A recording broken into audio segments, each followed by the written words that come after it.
여호와는 긍휼이 많으시고 은혜로우시며 노하기를 더디하시고 인자하심이 풍부하시도다. 자주 경책하지 아니하시며 너를 품지 아니하시리로다. 이는 하늘이 땅에서 높음같이 그를 경외하는 자에게 그의 인자하심이 크심이로다. 아멘. 우리를 향하여 인자하심과 긍휼하심으로 대하시는 하나님, 오늘도 그 하나님의 은혜를 사모하며 예배의 자리에 섭니다. 저의 삶을 드리고 입술에 찬양을 올려드리며 하나님 앞에 저의 모든 시간과 정성을 드리오니 저희 예배를 받아 주옵소서. 예배 가운데 임해 주시고 말씀해 주셔서 이 땅을 하나님의 사람으로 은혜 가운데 살아갈 수 있도록 이 예배 가운데 베푸시는 은혜 풍성한 것들을 누리는 시간 되게 하여 주옵소서.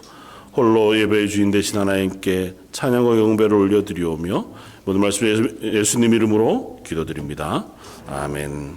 전능하사 천지를 만드신 하나님 아버지를 내가 믿사오며 그 외아들 우리 주 예수 그리스도를 믿사오니 이는 성령으로 잉태하사 동정녀 마리아에게 나시고 본디오 빌라도에게 고난을 받으사 십자가에 못 박혀 죽으시고 장사한 지 사흘 만에 죽은 자 가운데서 다시 살아나시며 하늘에 오르사 전능하신 하나님 우편에 앉아 계시다가 저희로서 산 자와 죽은 자를 심판하러 오시리라.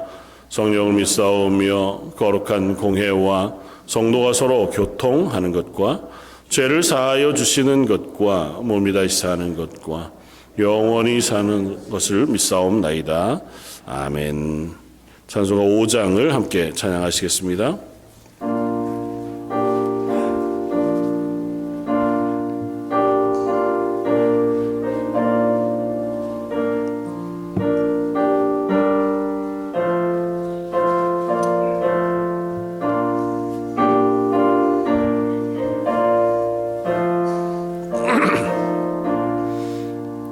이 천지가 만물 이라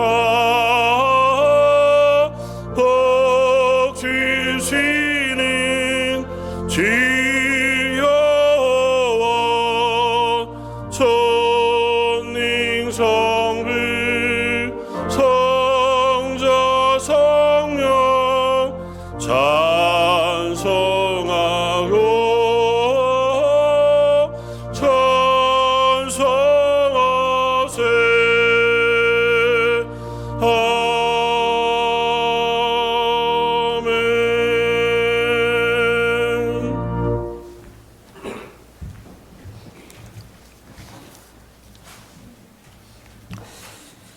영광과 찬양을 받으시기에 지극히 합당하신 하나님 아버지, 오늘 귀한 주님의 날을 함께 모여 우리 마음을 모아서 예배를 드릴 수 있는 귀한 기회와 또 귀한 시간을 허락하여 주심에 우리 모두 진심으로 감사를 드립니다. 아멘.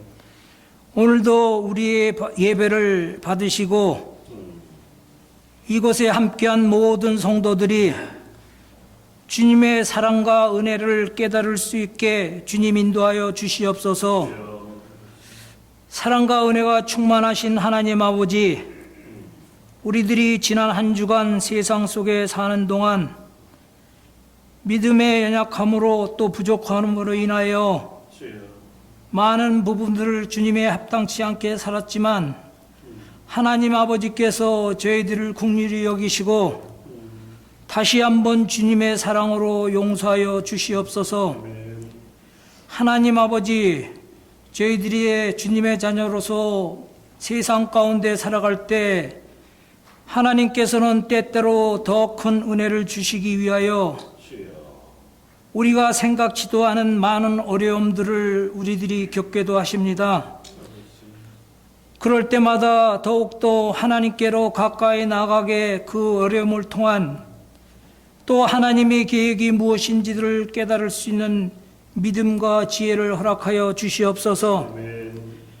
우리들이 아무리 바쁜 일상생활을 하더라도 늘 하나님의 자녀임을 잊지 않게 하여 주시고 또 그 주님의 나라와 그 의를 구하는 삶이 성도의 삶인 것을 늘 잊지 않게 하여 주시옵소서.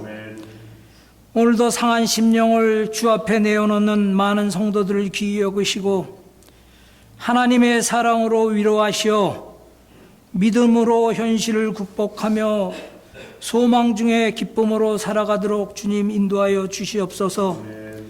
하나님 아버지께서 권능으로 세우신 이 교회를 사랑하여 주시고 이 자리에 함께한 모든 성도님들이 이 어려운 시기에 더욱더 하나가 되게 하여 주시고 모두 다 그리스도의 몸으로서 합당한 일을 할 수 있는 힘과 능력을 공급하여 주시옵소서.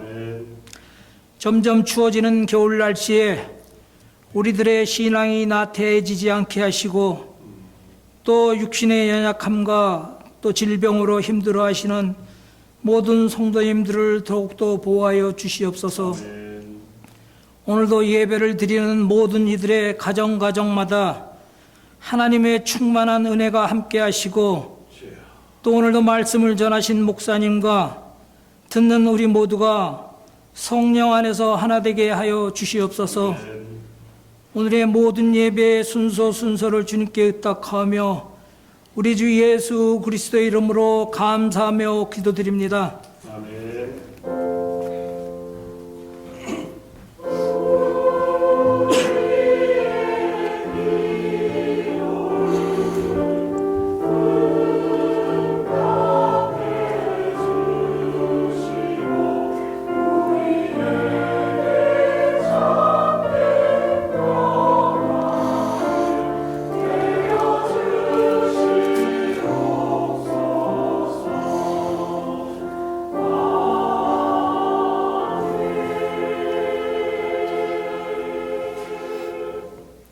찬송가 384장을 함께 찬양하시겠습니다.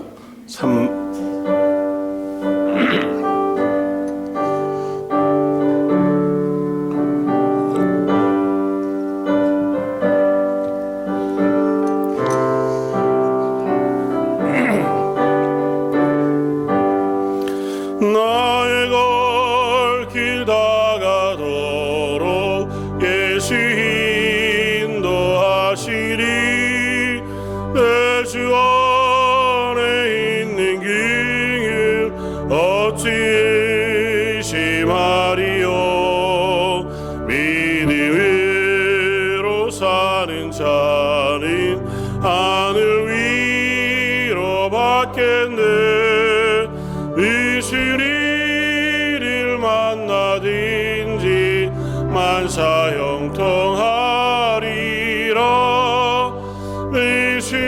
이시리를 만나든지 만사 형통하리라.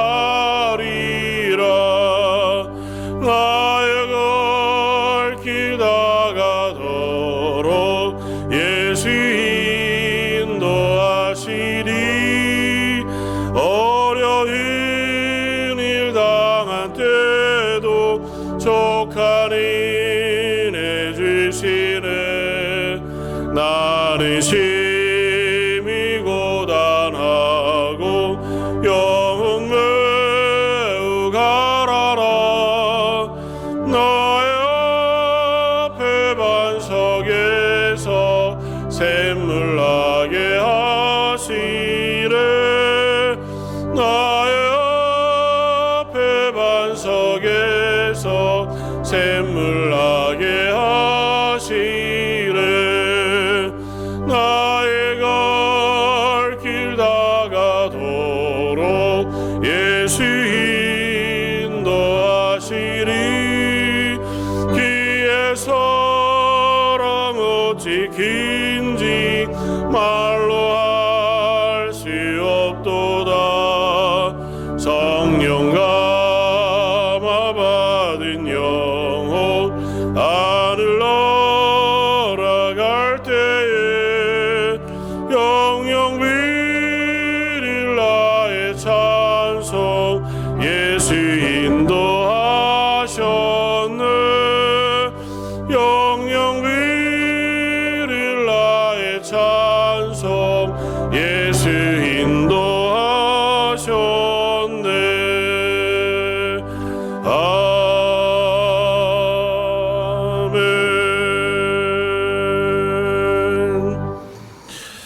우리의 모든 삶을 인도해 주시고 저희들이 걷는 걸음마다 동행하시며 우리를 때로는 격려하시고 위로하시고 때로는 징계하셔서라도 하나님을 향하여 걸어가는 이 걸음을 걷게 하시는 하나님, 이 시간 그 하나님 앞에 감사와 찬양을 올려드립니다. 하나님, 이 땅에 살아가는 모든 삶이 하나님의 손 안에 있는 줄 알아서 예배 자리에 나올 때에 하나님 허락하신 것 중 일부를 예물로 드립니다. 10의 1조로 주정헌금으로 감사 예물과 선교 예물로 하나님 앞에 드리는 그 모든 손길들을 받아주시기를 원합니다. 삶의 여러 정황 속에 또 어려움이 있습니다. 하나님, 그럼에도 불구하고 하나님께 감사함으로 드린 그 손길 위에 복을 주셔서 그들의 삶이 더 풍요로운 것으로, 은혜에 충만한 것으로 채워지게 해주셔서 그들이 날로 날로 더 하나님을 향한 감사와 이웃을 향한 사랑의 나눔이 넘치는 가정들 되게 하여 주옵소서. 성가대와 찬양팀이 마음을 다하여 하나님을 찬양하여 올려드립니다. 그 찬양 가운데 거하시는 하나님, 그 찬양을 받으시고 함께 한 마음으로 드리는 온 성도들의 찬양도 받아주셔서 저희들의 삶이 기쁨과 찬양으로 충만한 것 되게 하여 주옵소서. 예배를 위하여 수고하는 모든 섬김도 하나님을 향하여 드린 온전한 예배로 받아주시기를 원하오며 이번 말씀 예수님 이름으로 기도드립니다. 아멘.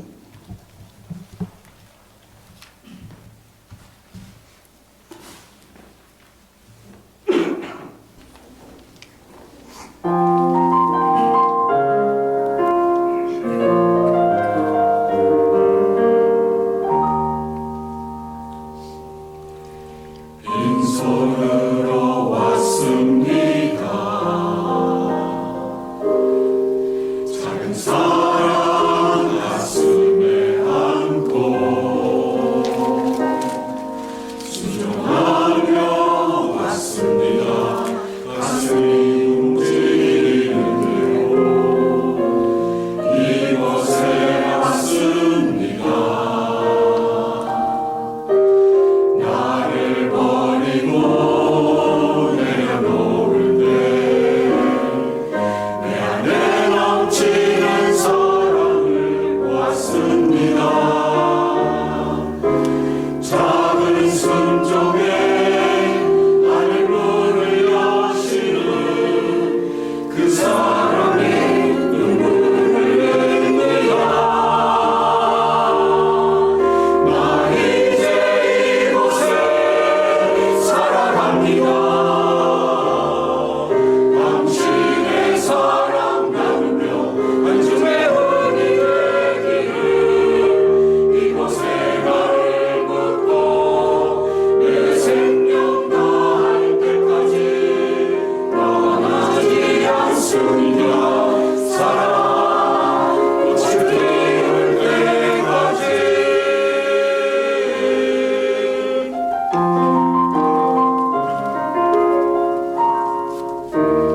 나를 버리고 내려놓을 때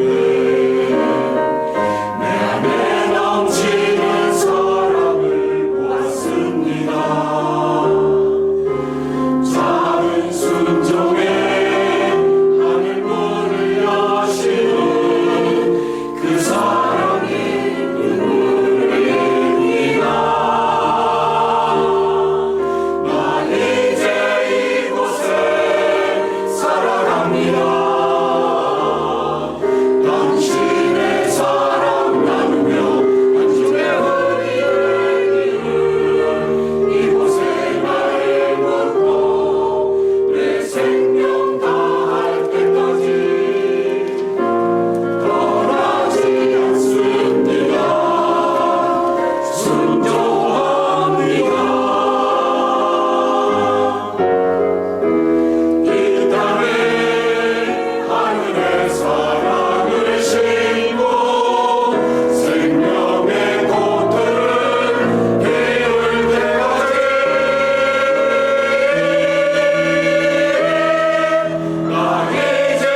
오늘 함께 나눌 말씀은 구약성경 잠언 16장 4절로 9절까지의 말씀입니다. 구약성경 928쪽에 있는 말씀입니다.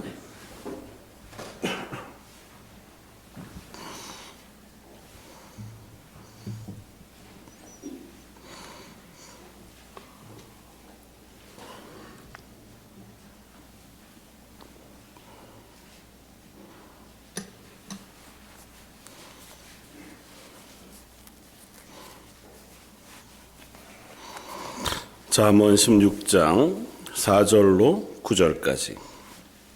차이였으면 한 목소리 같이 한번 봉독하겠습니다. 여호와께서 온갖 것을 그 쓰임에 적당하게 지으셨나니 악인도 악한 날에 적당하게 하셨느니라. 물은 마음이 교만한 자를 여호와께서 미워하시나니 피차 손을 잡을지라도 벌을 면하지 못하리라. 인자와 진리로 인하여 죄악이 속하게 되고 여호와를 경외함으로 말미암아 악에서 떠나게 되느니라. 사람의 행위가 여호와를 기쁘시게 하면 그 사람의 원수라도 그와 더불어 화목하게 하시느니라. 적은 소득이 공의를 겸하면 많은 소득이 불의를 겸한 것보다 나으니라. 사람이 마음으로 자기의 길을 계획할지라도 그의 걸음을 인도하시는 이는 여호와시니라. 아멘. 우리 한번 따라 해보겠습니다. 나는 실수해도 하나님은 신실하십니다. 한 번만 더 따라하겠습니다. 나의 잘못된 선택이 하나님의 뜻을 꺾을 수 없습니다. 오늘 그 얘기를 좀 해보려고 합니다. 연말이어서요. 한 해를 돌아보는 시간들을 갖게 됩니다. 지나가는 한 해를 이렇게 돌아보면 정말 시간이 쏜살같이 지나간다는 얘기가 실감되는 것 같아요. 그래서 한번 쏘아진 살이 되돌아가지도 멈추지도 않고 끝까지 그냥 날아가는 것처럼 연초에 시작했던 시간이 지금까지 그냥 계속해서 지나오고 있고 심지어 굉장히 빠르게 시간은 지나가는 것 같습니다. 나이가 들어가면 갈수록 그 시간의 속도는 더 빨라진다고 하더라고요. 실제로도 그렇대요. 실제로 느껴지는 것도 그렇게 느껴져서 우리의 시간들이 정말 빠르게 지나가는구나. 이제 하나님께서 부르실 그 날이 얼마 남지 않았구나 생각하게 되면 뒤돌아보여지는 우리들의 시간을 볼 때에 많은 경우 후회가 남습니다. 이런저런 판단과 또 이런저런 결정들 또 혹은 내가 했던 말이나 행동들을 이렇게 떠올려 보면 그때 그러지 않았으면 좋았을 텐데 그때 그 선택을 하지 않았으면 더 낫지 않았을까? 그때 그런 말만 안 했더라도 이런 상처가 있지는 않았을 텐데 하는 후회들이 우리 속에 있고 그건 결국은 우리의 존재 자체가 연약하기 때문에 생기는 것 같아 보여요. 우리는 자주 실수하는 사람들이고 또 무엇인가 선택할 때에도 완전한 선택이라고 하는 것들을 하기가 쉽지 않은 그래서 나름 최선을 다해서 선택한다고 하기는 하지만 돌이켜보면 엉뚱한 선택이었던 때도 많고 또 잘못된 선택이었던 때도 많습니다.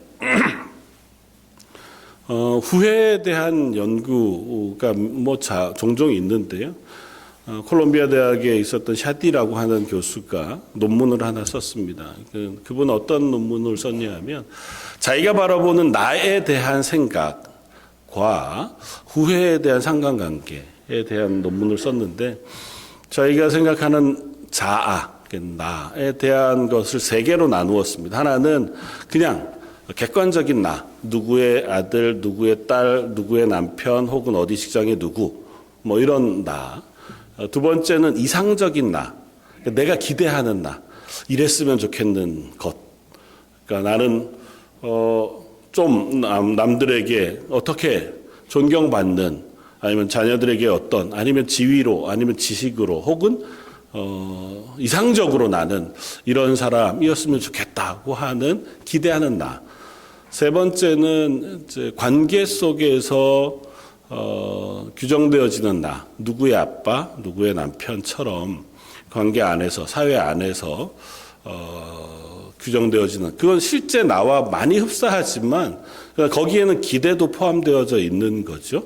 그 사람들이 기대하는 나의 모습과 내 사이의 괴리 혹은 차이 때문에 우리들은 또 애써 수고하기도 하니까요. 그런데 연구를 해보니까 이런 관계 속에서 규정되는 나와 실제 나 사이의 차이 때문에는 후회가 많이 되지는 않는데, 의외로 저희는 사실 남들이 기대하는 거에 비해서 내가 잘 살지 못하면 그게 우리를 참 힘들게 할 것 같아 보이는데, 후회를 남기는 측면에서는 또 그렇지 않은 모양이죠. 왜냐하면 그들의 기대에 조금 노력해 구체적으로 다가갈 수 있는 여지들이 있다고 생각한대요. 반면에 내가 이상적으로 생각하는 나와 나 사이의 괴리가 크면 클수록 후회가 많이 남는다고 하더라고요. 그래서 그 사이의 상관관계를 보면 내가 생각하는 이상적인 내 모습이 크면 클수록 당연하겠죠. 후회를 많이 한다는 겁니다. 실제는 안 그런데 생각이 너무 큰 거예요. 나는 이런 사람이고 싶고 이런 사람이어야 하고 그런 사람이 되기를 소망하는 게 크면 클수록 당연하겠죠. 후회가 되고 모든 순간에 결정과 판단들이 내가 그때 이걸 안 했으면 좀 낫을 텐데 이런 후회들로 찬다는 거고, 또 그런 이상이 큰 것뿐만 아니라 구체적이지 않을 때, 추상적일 때 후회가 더 커진다고 얘기합니다. 아주 구체적으로 나는 뭐 이렇게 보이는 것이 아니고 그냥 추상적으로 좋은 사람, 멋있는 남편, 좋은 아빠 뭐 이런 꼭 그런 게 다는 아닌지 모르겠죠. 어쨌든 추상적이면 추상적일수록 우리가 그걸 내가 이루었다거나 그리로 가는 방향을 잘 선택했다고 생각하기가 쉽지 않대요. 늘 조금씩은 후회가 남는 경우가 생긴다는 거고, 그리고 결정적으로 내가 그걸 향해 실천하지 않으면 후회하게 된다고 얘기합니다. 결국 똑같은 것 같아요. 뭔가를 생각하고 있으면 구체적으로 거기를 향해서 조금씩 움직여 실천하고 순종하면 그러면 조금은 내가 가지는 후회가 덜한데, 특별히 신앙인으로는 훨씬 더 그런 것 같아요. 세상에서 살아가는 삶도 비슷하지만 그리스도인으로 살아가는 삶에 있어서는 훨씬 더 난 정말 신앙이 좋은 사람이고 싶어. 이게 막연하면 막연할수록 1년을 살고 나면 또 원래도 참 죄송하다. 하나님 앞에서 내가 믿음으로 잘 못 살았나 싶은 후회가 생기고, 또 그 괴리가 크면 클수록 우리는 훨씬 더 후회를 많이 하게 되죠. 심지어 기대는 있으나 실천하지 않으면 행동한 건 없어요.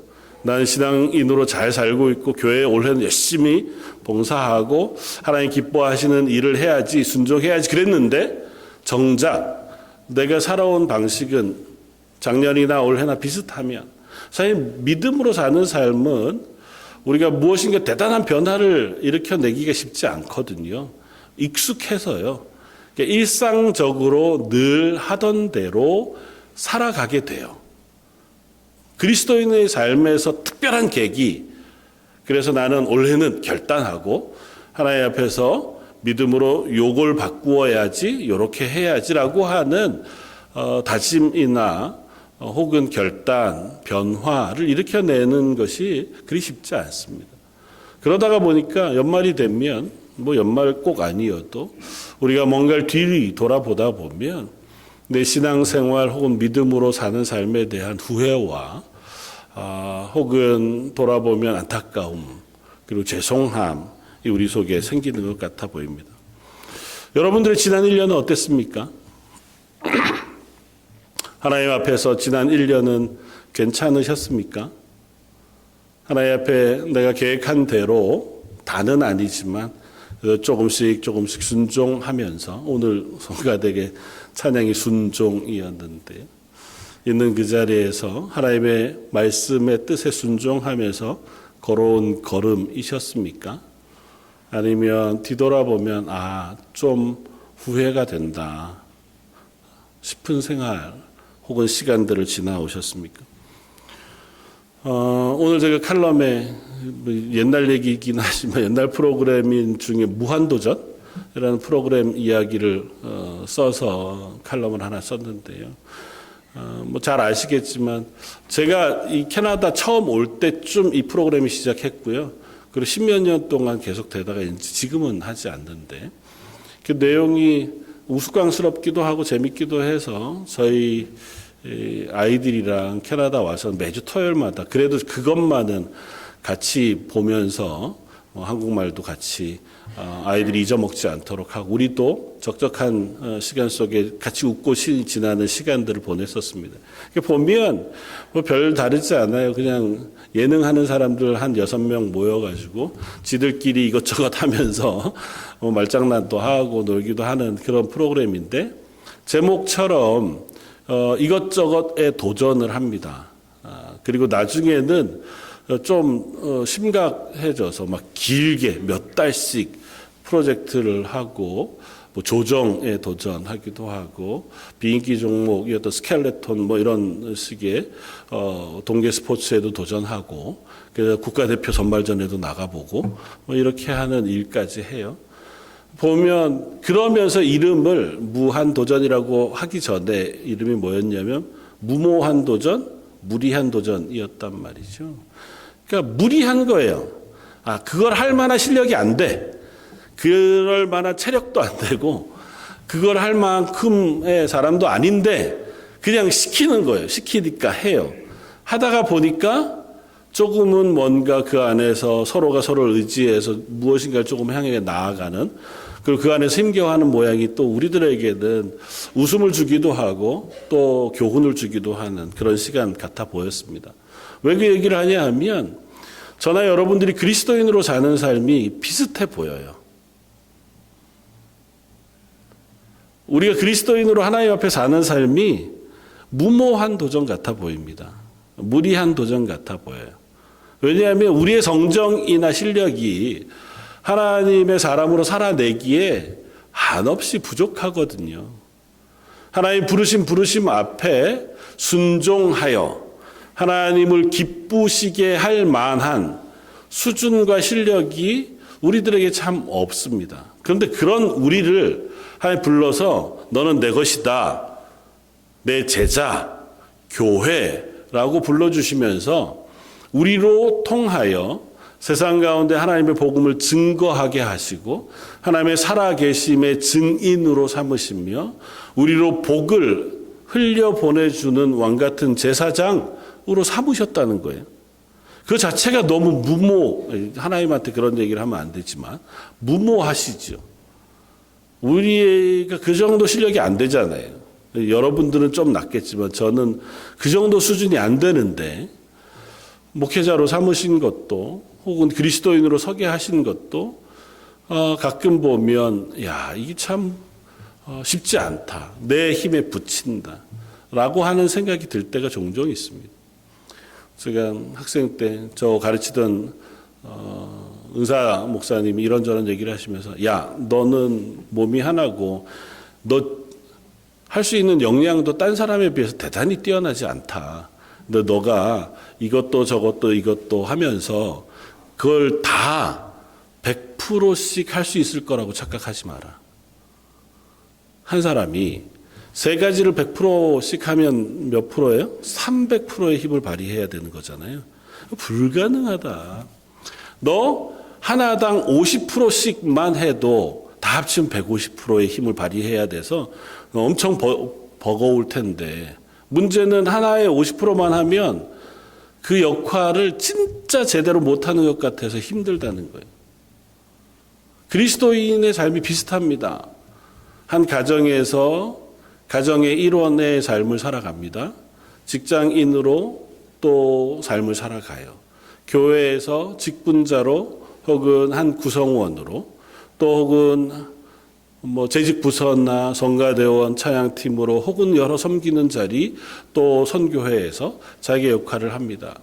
물론 그 역할을 다 감당할 수 있죠. 그러나 그 모든 역할을 다 100%씩 정말 잘하는 사람이 되기는 여간 쉽지 않은 일이 아니에요. 하지 말아라는 얘기를 하는 게 아니고요.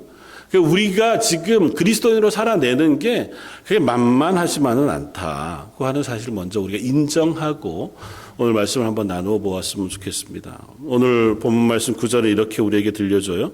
사람이 마음으로 자기의 길을 계획할지라도 그의 길 걸음을 인도하시는 이는 여호와시니라.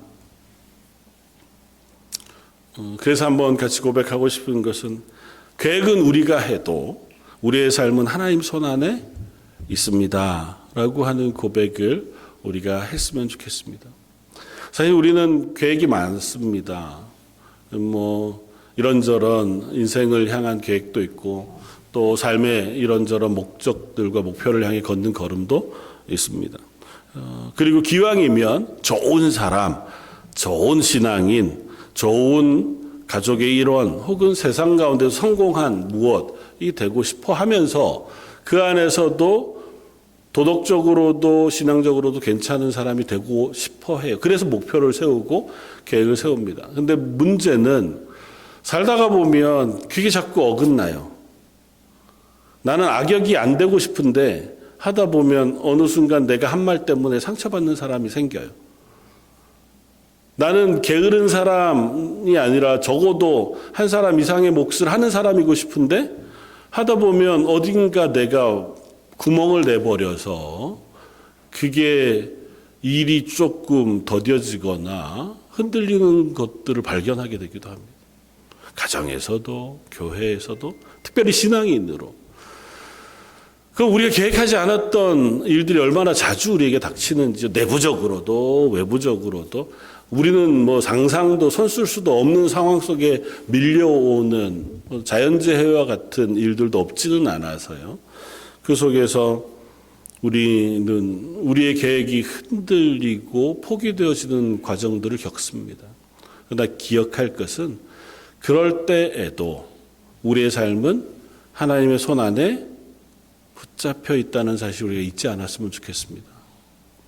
오늘 본문은 솔로몬이라고 하는 사람이 쓴 잠언이에요. 좋은 교훈의 말들. 오늘 5절, 6절, 7절은 얼마나 지혜로운 말을 쓰고 있는지 모릅니다. 무릇 마음이 교만한 자를 여호와께서 미워하시나니 피차 손을 잡을지라도 벌을 면하지 못하리라. 그러니까 미련한 사람은, 교만한 사람은 아무리 힘을 합해봐야 결코 하나님 앞에서 선을 행할 수 없을 거야. 인자와 진리로 인하여 죄악이 속하게 되고 여호와를 경외함으로 말미암아 악에서 떠나게 되느니라. 그런 자리에서 선을 행하고 하나님 앞에 설 수 있는 유일한 방법은 하나님의 인자하심과 하나님의 긍휼하심 앞에 서는 것밖에 없고 그 하나님의 은혜로 말미암아 오로지 우리는 하나님 앞에 설 수 있는 사람 되어집니다. 라고 하는 가르침을 가르쳐요. 7절에 사람의 행위가 여호와를 기쁘시게 하면 그 사람의 원수라도 그와 더불어 화목하게 하시느니라. 그러니까 하나님은 우리에게 이와 같은 일들을 행해 주세요.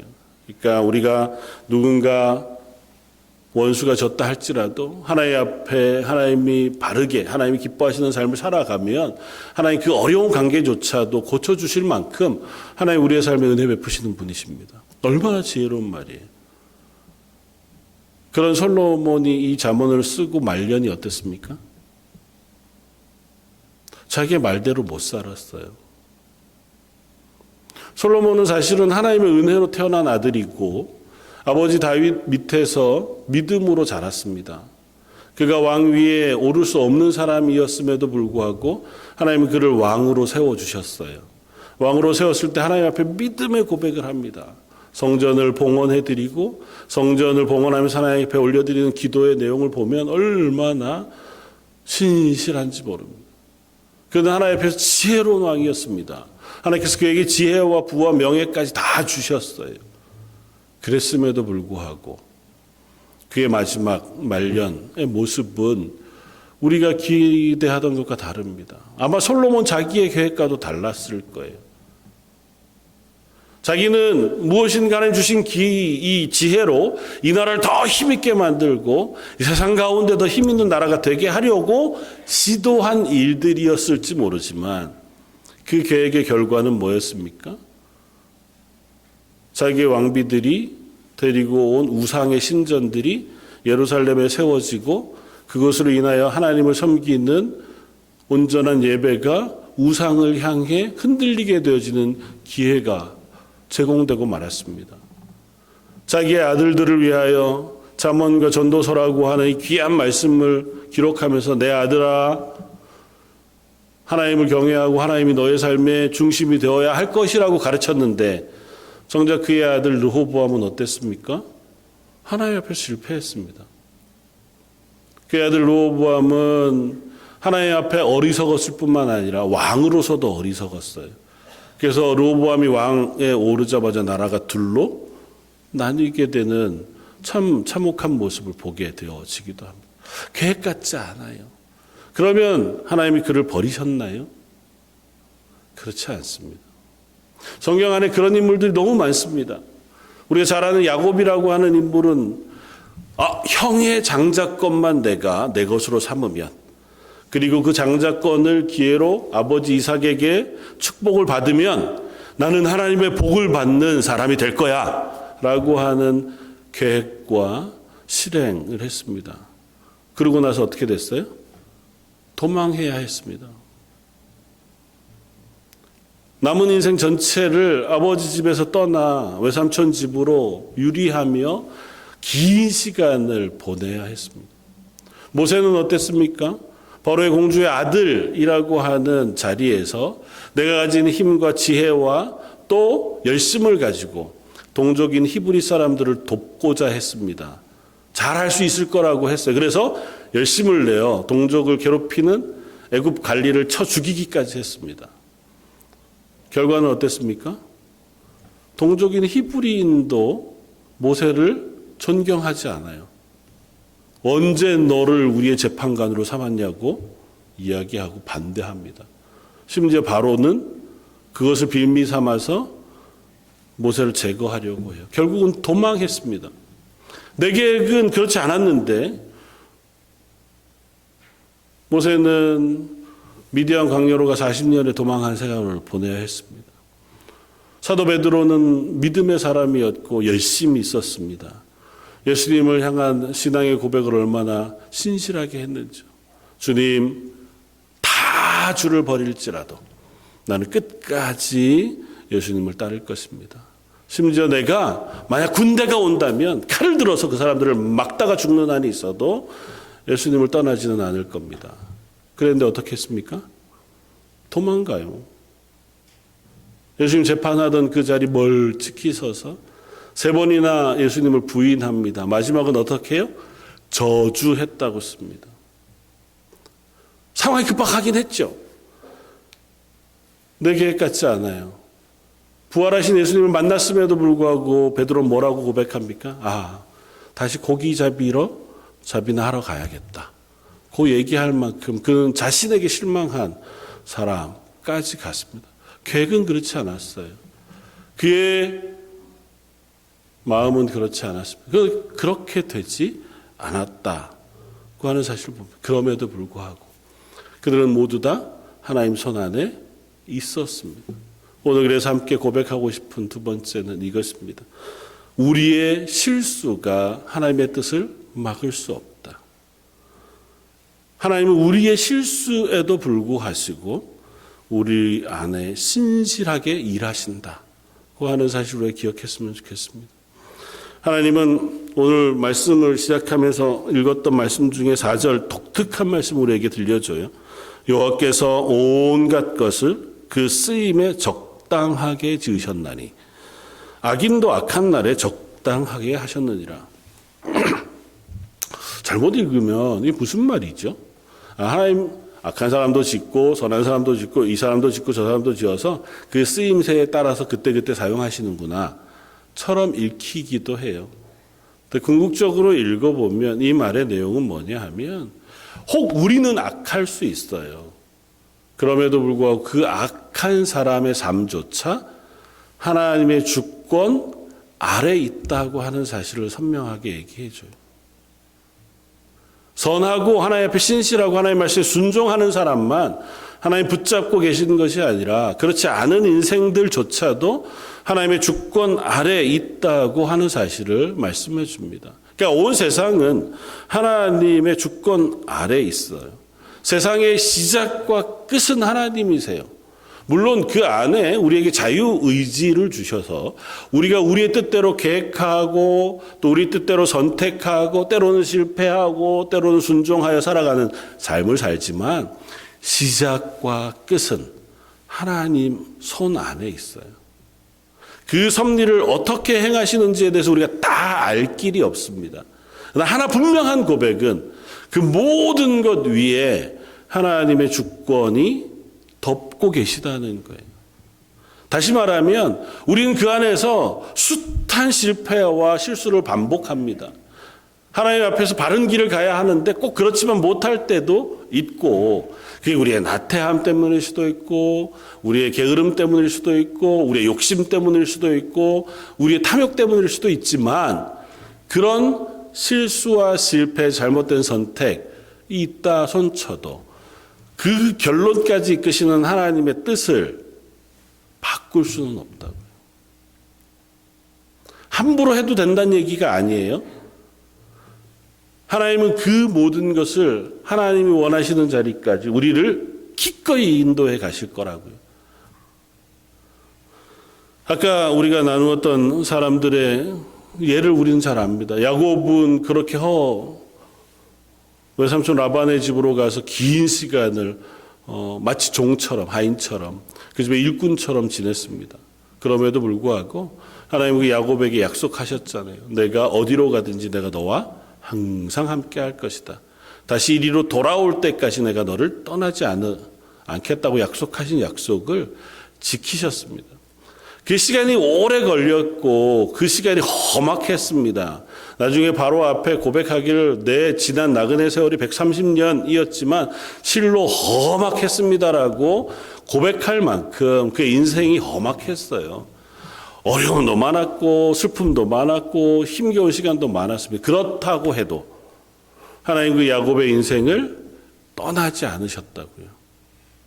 결국은 야곱을 12지파의 아버지가 되게 하시고 12명의 아들들 위해 축복하면서 하나님의 나라 이스라엘, 하나님과 싸워 이긴 사람이라고 하는 이름을 얻게까지 하나님은 그와 함께 해주셨다고. 모세는 어떻습니까? 도망한 미디안에 40년을 그냥 허무하게 보내는 것 같았지만 하나님은 그를 불러내십니다. 그리고 그로 하나님의 일을 맡기셨어요. 긴 시간이 흘렀지만 결국은 돌아와 하나님의 사람이 되게 하셨고 그의 사후에 신명기 34장은 그에 대해서 이렇게 했습니다. 그 후에는 이스라엘의 모세와 같은 선지자가 일어나지 못하였나니 모세는 여호와께서 대면하여 하시던 자라고 평가해 줍니다. 그의 인생이 잘못된 선택을 한 것 같고 긴 시간 허랑방탕하게 허무하게 보낸 것 같았지만 그의 결론은 하나님과 대면하여 아시던 사람, 하나님이 쓰시는 사람, 그로 하여금 하나님의 말씀대로 순종하여 이스라엘을 인도해낸 사람으로 결론 짓게 해주셨다고. 베드로는 더 극적이었잖아요. 부인한 베드로를 예수님 찾아오셨습니다. 3번이나 거듭 물으십니다. 내가 나를 사랑하느냐? 내 양을 먹여라. 내 양을 쳐라. 네가 저 모든 사람들보다 더욱 나를 사랑하느냐? 내 양을 먹여라. 그리고는 이렇게 말씀하세요. 내가 진실로 진실로 내게 이르노니 내가 젊어서는 스스로 띠띠고 원하는 곳으로 다녔거니와 늙어서는 내 팔을 벌리리니 남이 내게 띠띠고 원하지 아니하는 곳으로 데려가리라. 이 말씀을 하시면 베드로가 어떠한 죽음으로 하나님께 영광을 돌릴 것을 가리키심이로라. 이 말씀을 하시고 베드로에게 이르시되 나를 따르라 하시니 베드로를 다 격려하여 세우시고 다시 사도가 되게 하세요. 그리고 말씀하십니다. 너 네 힘으로 이제 동안 다녔다면 앞으로는 네 힘으로만 다니지 못할 거야. 물론 결론적으로는 다른 사람들이 너를 끌고 가서 죽일 거야 라고 하는 순교의 예언을 해주신 것이지만, 또 다른 의미로 보면 이제는 하나님의 손에 이끌림 바 되어진 삶을 살아야 할 베드로의 삶에 대한 말씀이기도 해요. 그러면서 베드로에게 말씀하십니다. 너는 나를 따라라고 말씀하십니다. 이것이 저와 여러분들의 삶인 줄 압니다. 저와 여러분들이 실수할 수 있어요. 실패할 수 있습니다. 후회 가득한 인생을 살기도 합니다. 그러나 결국은 하나님이 저와 여러분들을 하나님의 부르심 앞에 놓으시는 줄 믿습니다. 저 여러분들 그리스도인이잖아요. 하나님의 교회로 부르셨습니다. 저와 여러분들을 하나님 기꺼이 그리스도인 되게 하시고 하나님 교회가 되게 하실 줄 믿습니다. 우리의 실패가 그걸 막을 수 없어요. 나의 나태함이나 게으름이 그걸 멈출 수 없습니다. 물론 우리의 의도적인 죄까지 우리가 고치시는 하나님이시긴 하지만 긴 시간이 걸릴 거예요. 그러려면 우리의 나태함이나 게으름도 우리를 긴 시간 돌아가게 할 수는 있습니다. 내가 아무렇게나 해도 하나님 날 쓰실 거야가 아니에요.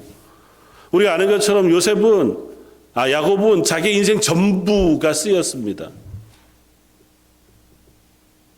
모세는 40년이란 시간이 쓰였어요.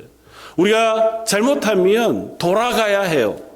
하나님 그 돌아가는 시간 동안 우리를 낮추시고 깎으실 거예요.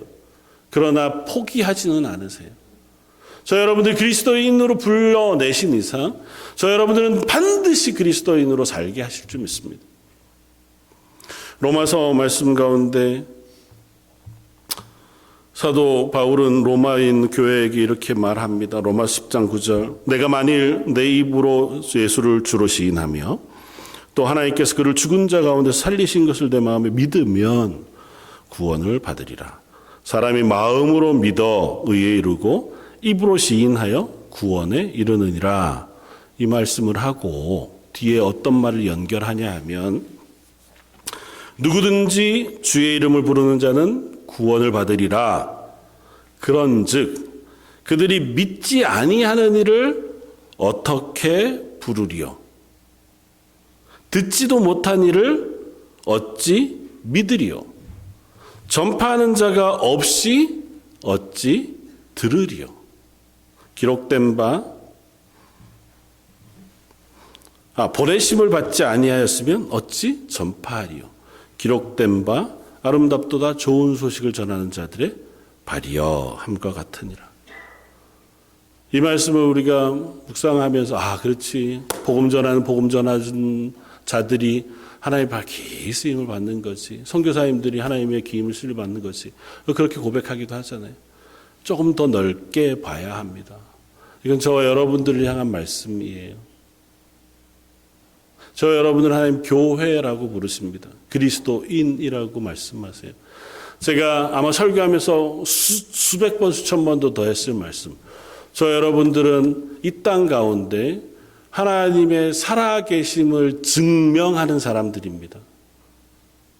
내 말과 행동으로 하나님이 살아계시다는 것을 증명하는 사람이에요. 내 말과 행동으로 그 하나님이 나의 구원자 되신다는 사실을 증거하는 사람들이에요. 우리의 삶으로 예수 그리스도의 십자가의 복음을 증거하는 전도자들로 부르심을 받았습니다. 그게 교회고 그리스도인이에요. 다시 말하면 우리가 그 삶을 살지 않으면 어느 누구도 예수 그리스도의 십자가의 복음을 들을 수 없습니다. 우리가 하나님의 살아계심을 증거해내지 못하면 우리 주변에 있는 사람들이 하나님을 발견할 방법이 없어요. 우리가 그 복음을 믿음으로 고백하여 살지 않으면 우리 주변에 그 누구도 하나님의 구원의 복음을 들을 수 없어요. 그러면 그들은 믿을 수 없고 믿을 수 없으면 그들은 구원을 얻을 수 없습니다. 저 여러분들은 하나님의 부름을 받은 사람들이에요. 부름을 받은 교회로 그리스도인으로 실수할 수 있습니다. 실패할 수 있어요. 우리의 게으름과 우리의 나태함과 우리의 연약함과 악함이 그릇된 선택을 할 수는 있어요. 그러나 결코 그것이 하나님의 뜻을 꺾을 수 없습니다. 저 여러분들이 그리스도인 되는 것을 막을 수 없고 저 여러분들이 교회가 되는 것을 멈출 수 없습니다. 하나님 우리를 징계해서라도 하나님의 교회를 만드실 거예요. 우리를 흔드셔서 긴 길을 돌아서라도 우리의 삶으로 하나님 살아계십니다라고 하는 증거의 고백을 하게 하시는 하나님이신 줄 믿습니다. 사랑하는 성도 여러분, 저 여러분들의 부르심을 잊지 않았으면 좋겠습니다. 그러면 우리는 어떻게 해야 하나요? 그래서 결론적으로 우리는 실수를 두려워하지 말고 우리의 연약함을 인정하지 말고 순종하여 그리스도인이 되어야 합니다. 우리가 그리스도인으로 부르심을 받은 것 쉽지 않아요. 우리가 잘 아는 것처럼 우리가 애써 수고해 노력하려고 해도 작심삼일인 경우가 많습니다. 하나님의 뜻을 알고자 해도 명확하지 않은 것 같아 보일 때가 있어요. 그럼 어떻게 해야 돼요? 단순합니다. 하나님의 뜻을 알고 싶으시면 어떻게 해요? 말씀을 읽어야죠. 하나님의 뜻은 말씀을 통하여 우리에게 전해주세요. 어느 날 갑자기 번쩍하고 하나님의 뜻이 깨달아지는 경우도 없지는 않아요. 그러나 그건 우리가 말씀을 통해 얻는 하나님의 뜻의 깨달음에 비하면 너무 희귀해요. 다 하나님의 말씀을 가지고 있잖아요. 나는 하나님의 뜻대로 살고 싶습니다. 하나님의 사람으로 부르심을 받았습니다 하고 고백이 있는데 나 하나님의 뜻이 정확히 뭔지 모르겠어. 그리고 평생을 보낼 수는 없잖아요. 그러면 찾아봐야죠. 말씀을 읽으면서 말씀 가운데에서 하나님 인도하시는 뜻을 발견하는 게 당연합니다. 그런데 하나님의 뜻대로 살아가려고 하니까 잘 안 돼. 힘도 없고 상황도 좋지 않고 그것들을 하려니 여러 가지 형편이 맞지 않아. 그럼 어떻게 해야 할까요? 그럼 어떻게 해야 될까요? 포기하나요? 다음 기회로? 내년에? 그래서 기도하라는 거잖아요. 그래서 기도하란다고 말씀하신다고요. 능치 못할 일이 없다고. 우리가 믿음으로 기도하면 이 산더러 옮겨 저 바다에 던지우라 하여 할지라도 그렇게 될 거라고 말씀하잖아요. 다른 게 아니에요. 내가 하나님의 사람으로 살고 싶습니다. 그런데 제가 그걸 순종할 힘이 없습니다. 제 상황이 그게 잘 안 됩니다. 라고 할 때 우리가 쓸 수 있는 가장 강력한 무기가 기도예요. 하나님, 난 지금 상황에서 도저히 안 됩니다. 하나님이 날 도와주셔야, 은혜 베풀어 주셔야, 하나님 능력을 주시든지 돈을 주시든지 힘을 주시든지 생각을 바꾸시든지 저를 바꿔주셔야 제가 순종할 수 있겠습니다. 맨 앞에 제가 후회하게 되어지는 여러 이유들 중에 제일 마지막 말씀드렸던 게 뭡니까? 실천하지 않음이잖아요. 뭔가 시도하지 않으면 우리는 남는 것 후회밖에 없다고요. 그리스도인으로도 마찬가지입니다. 우리가 한 해를 시작하면서 그리스도인으로 믿음으로 살아야지라고 하는 그 고백 속에 실천해야 할 것들에 대하여 우리가 계획을 잡고 실천하여야 비로소 우리는 하나님의 사람으로 살아갈 수 있습니다. 생각만 해가지고는 되지 않아요. 하나님, 제가 하나님의 사람으로 살게 해주십시오. 말씀을 통하여 하나님 내게 부르심을 깨닫게 해주십시오. 기도하면서 그 일을 감당할 수 있는 은혜와 힘을 구하고 그리고 순종. 내가 한 걸음이라도 그 걸음을 걷기를 원합니다. 그렇게 고백할 수 있는 저와 여러분들이었으면 좋겠습니다. 엘리야가 갈멜산 위에서 온 이스라엘 백성들이 둘러싸인 가운데 바알 선지자들과 함께 싸웁니다. 2개의 제단을 쌓고 불로 응답하는 신이 참신이다. 그렇게 얘기하고 온 백성들을 향하여 말합니다. 너희는 언제까지 머뭇하려느냐. 여호와가 참신이면 여호와 앞에 서고 만약 너희들이 생각하기에 바알이 참신이거든 바알 편에 서라. 하나님 앞에 순종하는 삶은 둘 중에 하나예요. 하나님의 사람으로 살기를 수고하고 결단하여 살아가는 삶. 물론 넘어질 수도 실패할 수도 왔다 갔다 할 수도 있어요. 그러나 그 삶을 살 건지 아니면 하나님 앞에 순종하지 않는 삶을 살 건지 둘 중에 하나예요. 머뭇하지는 말아야 합니다. 이 머뭇한다는 표현은 양다리를 걸친다는 표현이에요. 그래서 그 백성들이 얘기하잖아요. 불로 응답하는 신이 참 신입니다. 그들에게 믿음이 없어요. 그들에게는 이기는 편이 내 편이에요. 잘 되는 것 쪽으로 가겠다는 생각이에요. 그들에게는 하나님을 향한 믿음이 없어요. 우리는 그렇지 않잖아요. 우리는 하나님이 참 하나님이신 것을 믿습니다. 그래서 그리스도인인 거고, 그래서 교회잖아요. 그래서 우리는 하나님을 믿는 믿음으로 순종하기 시작하는 사람들인 줄 믿습니다. 머뭇하지 말고, 우리는 부족하죠. 연약한 것조차 내려놓고, 하나님 참 부족하고 연약하지만 제가 믿음으로 이 걸음을 걸을 수 있도록 저를 도와주십시오. 아침에 일어나시거든 오늘 하루가 하나님 은혜 가운데 있는 하루였으면 좋겠습니다. 제 입술에 파수꾼을 세워주셔서 제가 하는 말들을 통해 그리스도의 사랑과 향기가 드러날 수 있는 하루였으면 좋겠습니다. 제 행동을 통하여 적어도 하나님 살아계시다는 것을 부인하지는 않았으면 좋겠습니다. 저희의 계획과 저희의 목표를 향해 달려가는데 제가 경제적으로도 너무 어렵고 육체적으로도 너무 힘겹습니다. 하나님 저를 도와주십시오. 금도 내 것이요 은도 내 것이며 온 세상의 모든 것이 내 것이라고 말씀하신 하나님이 나 하나님의 사람으로 살고 싶습니다. 고 기도하는 저와 여러분들에게 그것을 채우지 않으실 이유가 없습니다.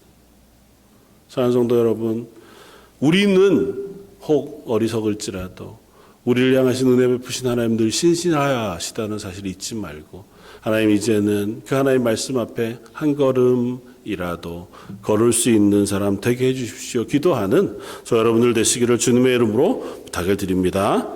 한 번 더 기도하시겠습니다. 감사와 찬양을 받으시기에 합당하신 주님, 사람이 마음으로 자기의 길을 계획할지라도 그의 걸음을 인도하시는 이는 여호와시라 말씀해 주시니 저희들이 그 하나님을 의지하여 저희의 걸음을 걷기를 원합니다. 저에게 말씀해 주시고 말씀하시는 그 부르심 앞에 순종할 수 있는 힘도 허락하여 주옵소서. 저의 상황과 형편도 바꾸어 주셔서 하나님 기뻐하시는 자리를 향해 담대하게 나아가는 저희 런던 제일장로교 모든 성도들 되게 하여 주옵소서. 모든 말씀 예수님 이름으로 기도드립니다. 아멘.